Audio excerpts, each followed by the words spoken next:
ఒక దేవాలయంలో ఒక భగవంతుడు సత్యంగా ఉండాలి అంటే వాటి కింద ఉన్నటువంటి యంత్రము శాస్త్రీయమైనటువంటి యంత్రం ఉండాలి.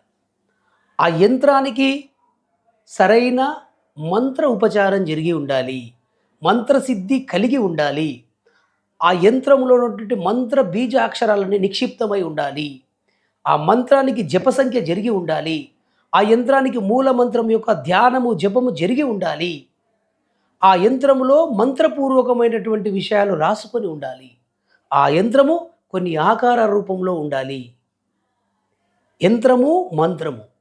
తంత్రము అంటే ఆ యంత్రానికి ఏమేం చేయాలనో తాంత్రికమైనటువంటి విషయాలు. దానికి గంధం వేయడము, దాని మీద కుంకుమ చల్లడము, అనేక రకాలుగా దాన్ని ఆరాధించడము, దాన్ని అభిషేకించడము, దానికి శుభ సమయానికి మరి స్థాపన చేయడము, వాటిని భక్తి ప్రపత్తులతో నిత్యము మంత్ర ఉపచారం చేయడము, మంత్ర ధ్యానం చేయడము, మంత్రం జపం చేయడము అంటే యంత్రము, తంత్రము, మంత్రము అత్యంత కీలక పాత్ర వహిస్తాయి. ఆ యంత్రములో ఉన్నటువంటి ఒక్కొక్క బీజాక్షరము ఒక ప్రకారంగా ఒక శక్తిని కలిగిస్తుంది. ఆ విగ్రహానికి అత్యంత శక్తిని ప్రసాదిస్తుంది.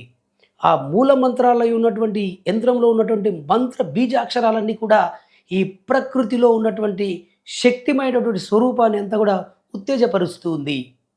ఒక దేవాలయంలో ఒక విగ్రహము గొప్ప వెలుగు వెలగాలి.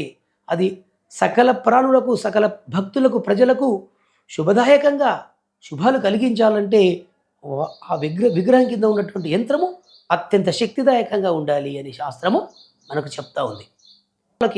పురాణాలకించి వేదాలకించి ఉన్నటువంటిదే ఇది సశాస్త్రీయమైనటువంటి యంత్రము.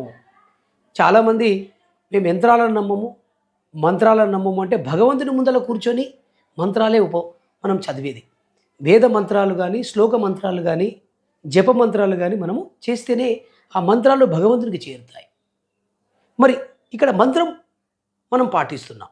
ఇకపోతే విగ్రహం ముందుకు మనం దర్శనానికి వెళ్తున్నప్పుడు దాని కింద ఖచ్చితంగా యంత్రం వేసి ఉంటాం.